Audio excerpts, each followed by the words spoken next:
What's up, you guys? Class is in session. Today, we're going to talk a little bit about the acronym FEAR. And the reason why we need to talk about this and why this lesson is going to be so important to you is because we are all still in the battle. We're fighting the good fight when it comes to depression, worry, stress, anxiety. These are the major factors right now why a lot of us are in a position that we are in life. A lot of us are getting the beat down mentally, and it's affecting us physically. I'm not just talking about being out of shape. I'm talking about when we feel weak, when we feel hopeless, when we feel helpless. These are the factors right here that's really holding you back. Being overweight is just a symptom. Feeling weak is a symptom. Feeling hopeless is a symptom. You could be in the best shape of your life and still be struggling internally. Okay, you got to understand, why do you think that we still have people taking their lives in this day and time in our life with all these resources, all these things, and we're all socially connected? Why are people still silently suffering? So we're going to talk about that today, and I'm going to tell you guys how you can get over it by asking yourself 3 extremely important questions. And if you get these 3 questions down, if you ask yourself these 3 questions daily and make sure you guys lock and load and you're properly prepared for these emotions, you're going to be just fine. I'm telling you right now, you're looking at a person that has been battling anxiety for years. I got through depression. I've been there. I've been in that dark space, and it's not fun, and I refuse to ever go back. So I'll explain it to you as we go through this lesson right here. But let's talk a little bit about fear. The acronym FEAR stands for false evidence appearing real. Why do you think that we worry in advance? Because when something significant happens, we start to expect the worst, something that hasn't happened yet. But we create this evidence that it's the reality. And therefore, in all actuality, we start to tear ourselves down. I'll give you an example. Someone has to go to court. Maybe you're in a court battle and you're fighting over something. I don't know. And the other person is just making your life hell because you're worried about what they're going to present, what they're going to say. What is the judge going to think? What is the judge going to say to you? Are they not going to believe you? So you're worrying in advance before it's even happened. And then what happens when we start playing that movie out, what happens is you win. Things go in your favor. And then you're like, oh, okay, that's great. Life is great. I'm so happy. But what happened before that time? You worried, you stressed, you tore yourself down, you didn't do nothing, you didn't eat right, you didn't get to the gym, you lost sleep. So although you got to experience that little bit of happiness, that large chunk of time, you were busy worried. I can't tell you how many times when I had a job, when I was working for the United States Air Force, and we would have these meetings early in the morning, and sometimes I would wake up just in the nick of time, and I'm throwing my clothes on, I'm getting ready, I'm blazing down the highway, and oh, by the way, I had to eat some breakfast, so I'm throwing stuff in my mouth, I'm sipping coffee just so I could be alert and awake for that meeting I'm late for. I'm almost killing people on the road trying to get to work on time. And then there's been many times when I get there and the meeting was either canceled or it was delayed or they didn't even notice I was late. So I went through all that stress, all that anguish. I could have killed someone. I could have got a ticket. I could have got myself a $400 ticket, whatever, just because I was worried about something that hasn't even happened yet. So this is what I want you guys to do. This is going to be a fix for you. This is going to help you in your life out. Number 1, you're going to think about, what are the things in life that worry you? What are these chronic things that keep popping up that worry you? We'll get to the acute things pretty soon, but I want to talk about the chronic stuff, the stuff that keeps you up late at night, the things that keeps reoccurring. Is it school? Is it your job? Is it your health, your family, your relationship? What are the things that worry you? All right, the next question you ask is what is the significance? So why are these things that you're worried about, why are they important? And that is extremely, extremely key for you to figure out the significance, because a lot of times we worry about things that don't have a lot of significance. Okay, you may want it done. Say your stove goes out. And now you're stressed out about the stove. And I'm going to get the money to get the stove fixed. All these things are going. But really, what's the significance? Are you really down and out? Do you not have a microwave, an air fryer? Can you go get a $20 air fryer until you can get yourself a new stove? You guys think about, okay, it's bad. I get it. Who wants a stove to be down? But you think about it, okay, it's not that significant for me to lose sleep. It's not that significant to be mad at my spouse because they jacked up the stove. Like you got to think about things like that when you start to really worry. But you really got to break down and dissect. Is it really significant? Maybe it is. Maybe it's like you live in California and the wildfires are coming around and your home is significant. You don't want to lose your home. You're worried you might lose your home. But again, going through this process, did you lose your home yet? The answer is no. Okay. I'm going to tell you how to fix that. But let's move on. What can you do about it right now?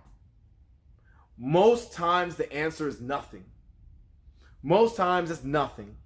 Like I'm gonna give you an example when I'm going to work late for meetings, right? Got a meeting, gotta hurry and get there. I don't know if it's canceled or not. I don't know what's happening. I just know my supervisor's gonna be there. I know people are gonna be there, depend on me. I gotta do the presentation. I'm running late, but at the end of the day, what's more important? Me killing someone on the street, which will delay me even further, me getting a ticket, which will make my day even worse, or me just getting there about 10 minutes late and having to apologize, get a little pie on my face. I'm sorry guys, but I didn't want to die or kill anyone on the road. I didn't want a ticket. I was already late. It is what it is. But what I can do about it right now, I can call ahead and give you a heads up. I'm not going to stress out about it. I'll learn from this and do better. But like, is the world going to end because I'm 10 minutes late? Like, is the country going to shut down because I'm 10 minutes late? No. So the significance of me being late is not that bad. Okay, you could argue, Joe, but you might lose your job. Okay. Well, why are you in a position to where if you're 10 minutes late, your job is on the line? How hard are you really working at that job? Do you really want a job with that puts that much stress on you to where you're going to lose your job because you're late for a meeting? Then that leads you down another trail of questions to ask yourself. But what I'm getting at is we need to understand the difference between reality and false evidence appearing real. All right. I'll never forget when and I tell the story all the time, but it's so true and it applies so well to this discussion right here. I remember the comic strip I saw, and there's two pictures, identical scenarios. The individual in the scenario, the car broke down and had to get fixed. In one picture, the guy was sad. He's looking over the ledge of a building. He's just like, man, every time I get a little bit of money, every time I start to get things start to go well, something bad happens, and I have to spend my money on it. In the other picture, the guy was looking and he was smiling. He's looking off to this, I don't know, down the valleys. He's just looking off over the building ledge and he's saying, you know what? Every time something bad happens, I'm blessed and lucky enough to have the money to get it done and get it fixed. Same scenario, two different lenses. The outlooks completely change the trajectory of your life. When I'm saying to you guys right now, let's say you're battling something, high blood pressure, diabetes. Is that a great state to be in? No. Same thing as with a car that's broke down. Not a great state. But if you have the money to fix your car, you've got to feel blessed about it. If you have the means and the resources to get someone to support you and help you with your diabetes, you've got to feel blessed about it. And I'm not saying compare yourself to someone in a worse situation. I'm saying compare yourself in a situation that could be worse for you. For you could be in a situation you don't have the health care to fix it. You could be in a situation to where you don't have the means to get it done, to get it fixed. So you gotta appreciate what you have. Now, when we talk about what can you do about right now, let's fast forward to late at night. What keeps you up late at night? A bill wasn't paid, or something's coming up. You're a little worried about it. My thing is, you can actually take significant action without fixing the problem. What can you do about it right now? Well, what I can do about everything that's weighing me down is I can have a journal by my bed. I can write down all the things that need to get taken care of that's worrying me, write it down, and then what I can do is right next to the thing that's worrying me, I can draw a line straight down that paper, and I can write down, what am I going to do about it? What time of day? I can be very specific. It's like a heat-seeking missile, right? At 9 o'clock tomorrow morning, I'm going to make that phone call and secure that project. At 2 p.m., I'm going to go down to the post office. I'm going to get that package out. No matter what, I'm going to set my alarm on my phone for 1:30 to remind me. And for 2 p.m., I better be out the door on my way to the post office. It's not negotiable. It's going to happen. No matter what's going on, unless life and death means are keeping me still, I'm going to get it done. That's how you take care of your worries and your problems.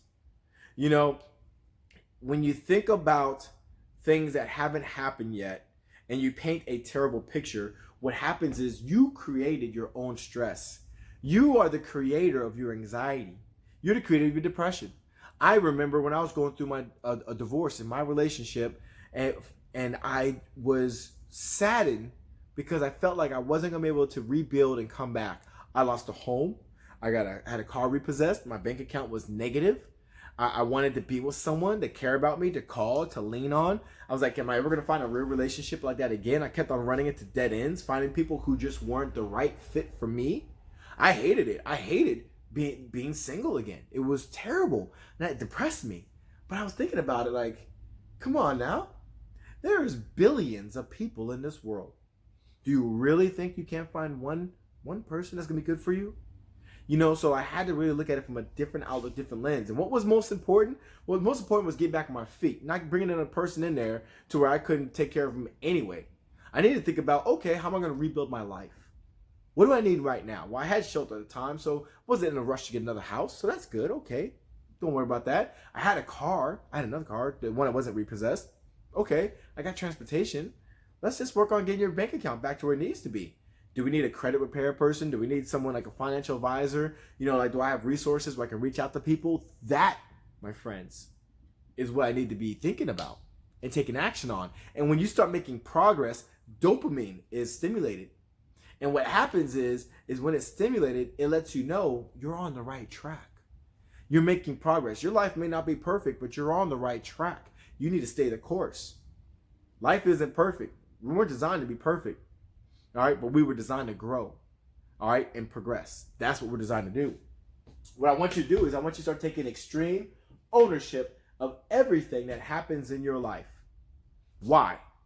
It may not be your fault that something is going wrong in your life, but it surely is your responsibility. That's a quote that I heard Will Smith say years ago. And it didn't really resonate with me until I was in a position to where I had to understand that the divorce I went through was my responsibility to recover from. You know, the job that I walked away from, you know, like it was my responsibility. You know, if my children, if they were unhappy or not acting right, you know, and me as a father, I got to correct them. They are my responsibility. You know, it may not be my fault that they're acting crazy and throwing a fit in public, but it's my responsibility to correct the situation. I don't need to get upset about it. You know, I just need to fix it. I need to take back and reevaluate, okay, where do I fit in this situation and where can I make this better or start making progress? Your health, is it failing? Did you put on some weight? Are the inches getting out of control? May not be your fault. You dealt with some significant things in your life. You didn't know. You weren't aware. You're not a nutritionist. You hired a bad trainer in the past. It's not your fault, but it's your responsibility to take care of your health. It's your responsibility to be aware of what you're putting inside your body. You know, so like these are the things you need to be, all right, you know what?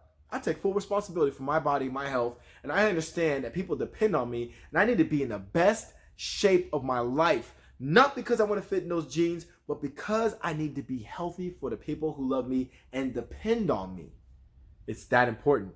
So what I'm saying is, your worry, your anxiety, your stress, your depression, it is not a chemical imbalance. It is not.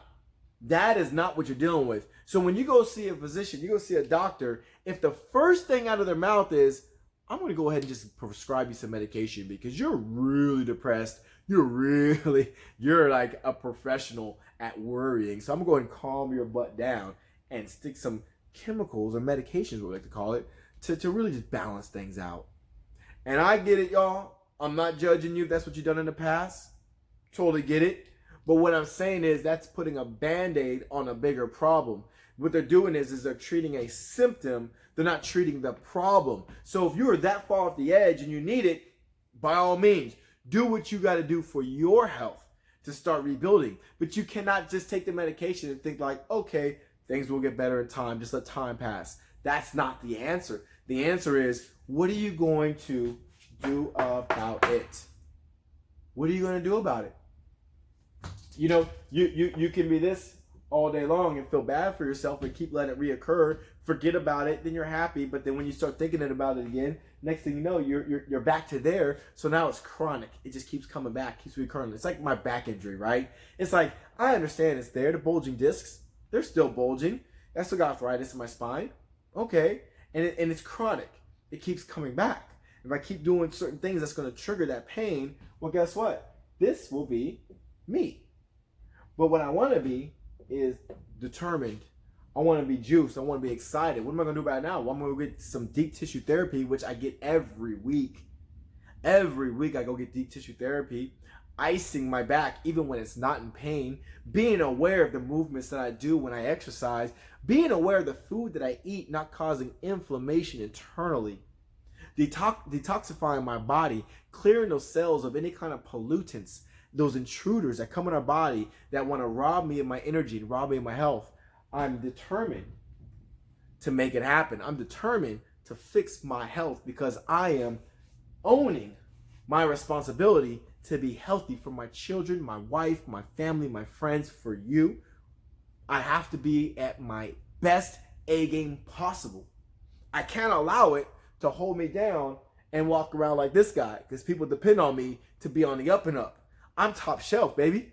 I'm not going to deal with the stuff anything less. I refuse to accept that because it's my responsibility. It's not my fault that my back got messed up. It's not my fault that I went through divorce. It's not my fault that I had a negative count way back when, but it was my responsibility to rebuild. It's my responsibility to make it better because the bigger picture was life goes on and there's more smiles to be had. And I got people who are watching me. I got people counting on me. I got children who depend on me.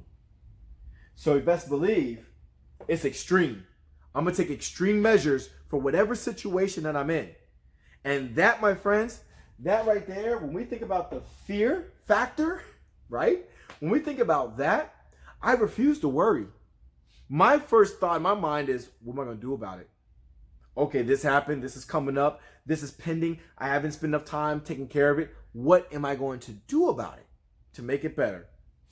Friends, I'm super excited. I'm pumped. I'm juiced. This workshop right here is going to take you to the next level. I want you to drop a comment below. I want to know what the heck you are worried about. What worries you? What keeps you at night? Let's get the conversation going. I understand this one video is not going to probably change your life, but it's the beginning of something that's going to be awesome. And we're going to leverage this video to make you great. Let's go.